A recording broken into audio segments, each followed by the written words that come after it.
carry for LaShawn McCoy. And he is going to lose yardage here. That's going to go as a loss of 2, and it'll be second down. To me, that's a superior play by the backer because he was allowed to, I think, run free on it and make that play.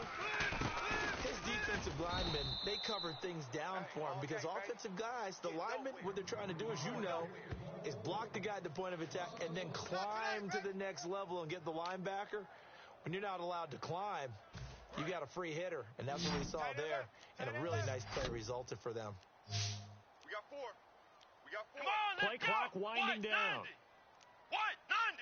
90. They snap it at 1. Now it's Taylor. It's complete to his tight end, Charles Clay. And he will have a first down here at about the 40. He goes for 18 there as the drive will continue. There's a completion to the tight end, and I think they were looking at something out of central casting, frankly. Absolutely. I mean, size, the hands, speed. I mean, can flat out run. You put that whole package together, you light up the eyes of an offensive coordinator, don't you? It's a loss of a yard there, and now second down. Brandon, that play ended so fast, it's almost as if the quarterback handed it to the runner, and the tackle was there right away for a loss of yardage. Now Taylor over the middle and caught by the tight end Clay. And taking it across midfield and inside the 45. Partner, it's a lot of fun watching the NFL now, isn't it? Because when the big fella runs routes, it used to be when we were kids, he'd run about 3 different routes, and that was it. Now he can run anything and catch the balls we just saw there. And here comes play number 6 on this drive. All right, I'm doing my rudimentary math here. That's his 3rd catch here in the first quarter. I don't know if it's just game plan or he's just finding his way open. And maybe a little of both. His throw caught at about the 5. 19 yards on the pickup there, and now they'll have it first and goal. And the pocket's been protected pretty good here so far on the opening drive. We always talk about confidence in runners and catchers and quarterbacks. How about the protection detail? They're not allowing anyone near the guy throwing the football. Taylor, and he'll check this one down to McCoy. And he is into the end zone for a Buffalo touchdown. LaShawn McCoy from 4 yards out. And the Bills take it all the way down the field and score on the opening drive. And they'll get set here looking for the 2-point conversion. Let's go. Taylor going to throw. That's caught at the 2.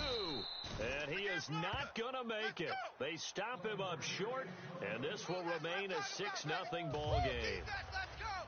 Let's go.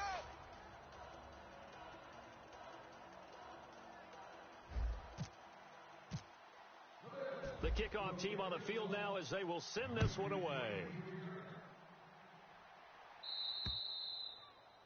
And Charles, this is one of those inexcusable special teams penalties, an out-of-bounds kickoff. Pressure, pressure, pressure. Sometimes errors occur because of situations.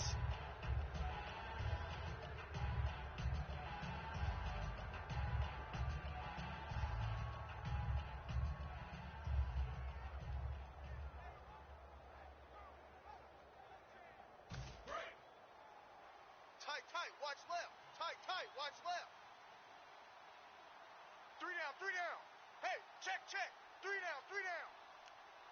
Bryant, the lone receiver left. And right away, he lost the football. Now look at this, middle of the field, a breakaway. And this is going to be brought back for a Bills touchdown. And give some kudos to the defensive coordinator, I think, here. They bring the blitz, they dial it up, and it turns into 6 points for them. It's so nice to hear you actually give kudos to the defense. It is so nice. You're such an offensive guy like that. I love it. He dialed things up, and boy, a big play resulted for his guys. Well, you like the credit to the defense there, right, my friend? Yeah, do I ever? On. 5 down. Come on. They'll try and throw for it. That is caught. He's got it. And the lead will move to 14-0. And I guess that makes up for the earlier missed 2-point try here to get him to 14. Yeah, that aggressiveness, it reminds me a lot of when basketball first adopted the 3-point shot. And people were starting to realize that 3 for 2 was really starting to work for them. In this case now, maybe the 2 for 1 is coming into play in the NFL. Now it's Lucky Whitehead on the return. And a good effort on the return there. Gets him across the 30 to the 33-yard line.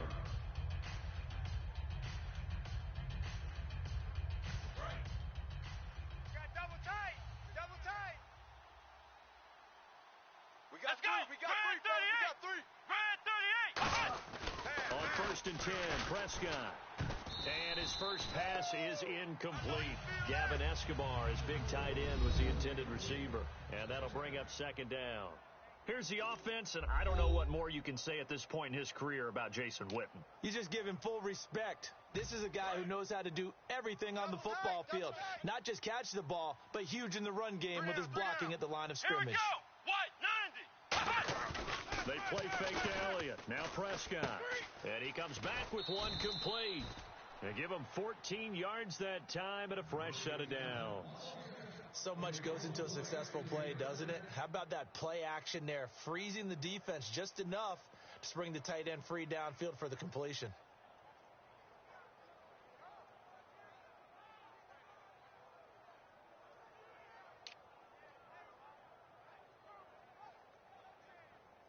First down and 10 now for the offensive group. Odd. 3 down. Odd. Here we go. They go play action here on 1st down. They'll roll him out right. He rifles one that's intercepted. A great read, and it's picked off. And the possession is theirs at their own 43-yard line. Now the Bills' offense gets ready to head back onto the field. And that last drive, a long drive, but not just that. They had a great air attack going. Do they stick with that? I would think that they would, because if they were competent enough to do it on the last drive, starting backed up in their own territory, why would you change anything? They've got to be confident about what they're presenting and continue to do so. Yeah, because the secondary, they really looked clueless. And that was amazing because that drive went, no adjustments, and no big plays by the defense to knock the ball away. Ohio. Watch the ship. Come on, let's go. They'll start on the ground with McCoy. They'll get 16 yards there, and it'll give the Bills a first down. This game's not very far along. He's already found the end zone once, and now he started this drive with another big gain, another first down run. Come on, let's I got to wonder if I'm the defensive coordinator. What do I do in this situation? It's only the first quarter, but do I go ahead and sell out and try and slow him down and make him beat me another way? Because the risk is if I don't, he ends up having a monster game.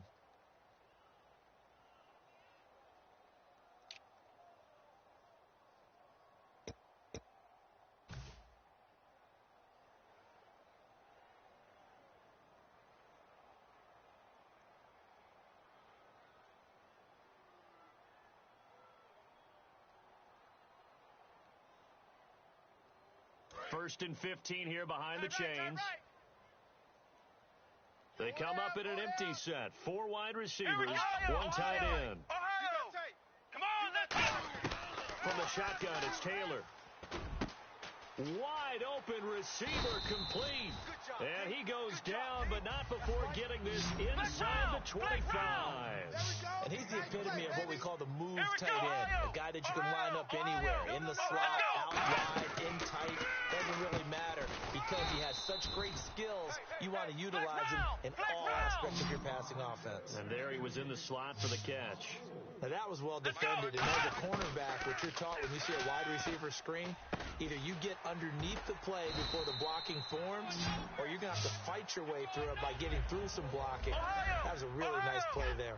I don't know whether I want to be a fly on the wall or not when I hear the explanation of how he, one of the bigger targets on the field, the tight end could be that wide open and uncovered downfield. Who blew that?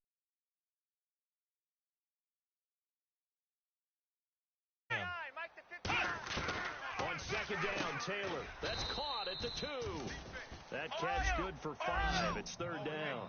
This defense hasn't let them in yet. They'll need to stiffen here. 3rd and goal from the 2. With Charles Davis, I'm Brandon Gaudin. Second quarter about to get underway with the Bills in possession. And they'll come up looking to keep this drive moving. Another shot here from the 2 as they come up on 3rd and goal. 4 down. Check. They come out here in the eye. Defense may be thinking pass. They come out in the nickel on 3rd and goal. They'll try and run it with McCoy. And he'll get in. Touchdown, Buffalo. LaShawn McCoy with his second touchdown here in this first half. And the Bills will extend their lead.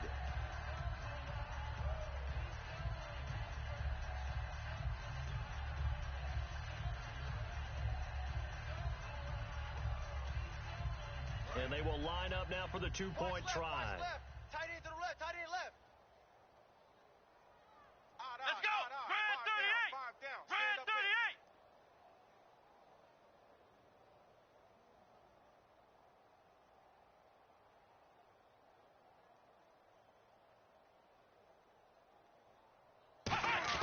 They'll look to throw, and he's going to be taken down. It's a sack, and they fail on the try for two. Let's go!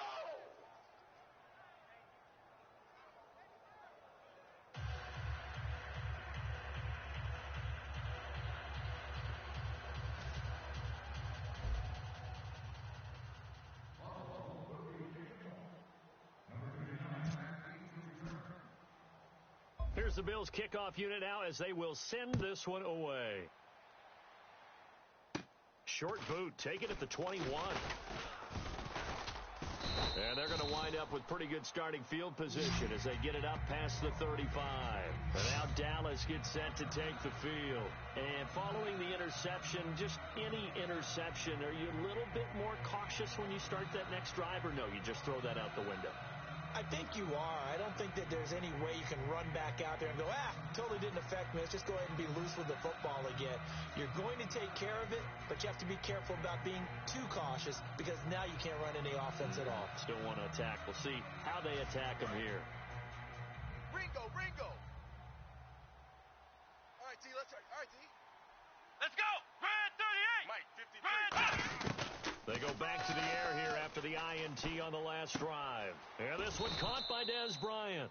A glance back at 2016 for Dez Bryant. 50 receptions, under 800 yards, had 8 touchdowns. What do you make of the season that Dez had? Well, remember, it started with Dez injured, so it took a little while for him to get started. I'm going to make a bold prediction for you. Would not shock me at all if he doubled his catch number next year and darn near doubled his receiving yardage total. Because if he's healthy all year long, they're going to want to take some pressure off of the run game themselves. And Dak Prescott in his second season should be that much more confident throwing it downfield. Never make the mistake that the slot receivers, especially the little guys like we're watching here, are just quicker than fast. A lot of them combine quickness and speed, and they catch a lot of footballs as we just saw there. Strong left. Watch the run. Here we go. Brand 38. Brand 38. They just get the play off. Now Prescott drops it underneath to Elliott. And he's going to get this down near the 20-yard line. It's a gain of 17 that time. And it'll be a Dallas first down. And now the passing game here in the second quarter starting to heat up a little bit. Don't you feel the rhythm starting to happen, right? You see it. Now the confidence is starting to rise.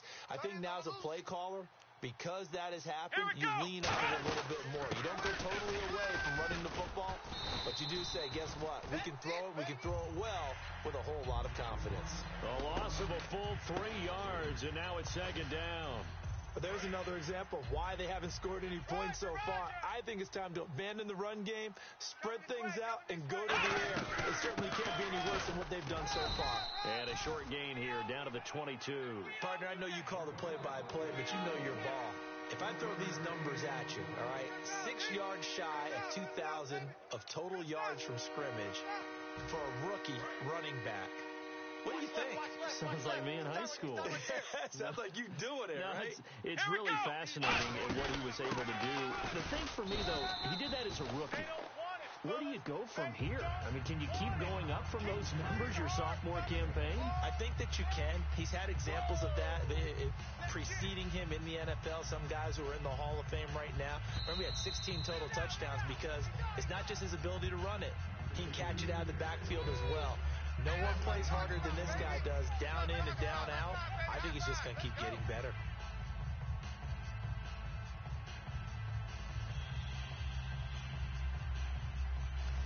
Now let's see how the offense still out there. They elect to go on 4th and 11. Bryant, the lone receiver, left. 4th down, Prescott. Now this is incomplete. CD, wanted to get your thoughts just on the landscape of the offseason for each of these teams. Super Bowl in the rearview mirror, but so much going on. People look at the draft a lot. But there's a lot more that goes into the offseason for these front offices, is there not? It certainly is, and then even before we get to the draft, you start with the combine, that's held in Indianapolis every year, and you have about 350 of the top prospects coming together to get their physicals and interviews and on-field performance, and all that will get evaluated along with their game tape. And then you've got the free agents, all right? That starts, I believe, in early March, where now the free agents can start moving around to different teams. So your team's starting to take a little bit of shape there, free agency, because then the draft's coming up. You're trying to put your team together with new draft picks, have everyone start to move in one direction. And then you have the OTAs and minicamps. You get to see them on the field for the first time. And we start to get a better idea of how these teams are going to look when the fall begins. Come on, let's round! Let's round! Again, now it's Taylor on 2nd and 10. Over the middle and caught by the tight end Clay. And they finally get him, but not before he reaches the 33-yard line. Coaches really don't care from what position they get this, but run after the catch ability, rack ability is often the difference between winning and losing and changing field position. He's going to hit his man out of the backfield, complete. A nice pickup there of 11 yards, and it'll move the sticks. We always talk about having to read defenses and how complicated that is. Well, this was an excellent read. Read the pressure and got rid of the football before it even got to him for a nice game. And when they're blitzing like that, running back usually a good spot to go with the football? Without a doubt, because he's right in your sight line or he's near you. So you're able to just get it to him easily. And once he gets in space, that's usually a good matchup for him. And a quick throw here, that's complete. 8 yards in the completion, but now they face 3rd down. Some think the teams really won't throw a slant route unless you have a receiver that has a lot of stature to him. But sometimes the little guys, they get lost in there. People can't really locate them, and they run. Looking for Watkins, and it's intercepted. Picked off by Brandon Carr. And he'll go down inside the 15 at his own 13-yard line. And now Dallas gets set to take the field. And what do you think goes on here in this situation? If you got the football, you're trailing, you're back in your own territory with just a little time. Do you try something? You're thinking about jump-starting your team, right? You just mentioned it. They're down. They're trying to get back into the game. But you've got to figure if something goes wrong, you may have put yourself in a spot where you may not be able to come back in the second half. Managing risk, this is a big decision here. Following the interception, here's Prescott. He couldn't quite hold it. Got hit. Ball pops out, incomplete. Let's look ahead for a quick minute. We don't have the schedules yet for next year, but what we do have are the 5 international games that will be played, 4 in London and then 1 again in Mexico, Jacksonville, Baltimore, Miami, New Orleans, Cleveland, Minnesota, Rams, and Arizona. Those in London, and then Mexico's going to get a great game. The Raiders into a double team, and it's intercepted. Picked off by Stephon Gilmore. And his guys are going to get the football at the 28-yard line. Back onto the field now comes the Bills.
Hello, everyone. I'm Larry Ridley, and this is the NFL on EA Sports. Anticipation is mounting for today's game, and we've got two quarterbacks looking to make an impact. It's the Bills going up against the Raiders. With that, we'll get you out to Oakland. So we'll hand it over to our colleagues, Brandon Guyton and Charles Davis. Thank you very much, Larry. We are here on a beautiful afternoon for football. Today, we're set for a good AFC matchup between the Buffalo Bills and the Oakland Raiders. On the return, it's Brandon Tate. And he'll take this one near the 25, call it the 26-yard line.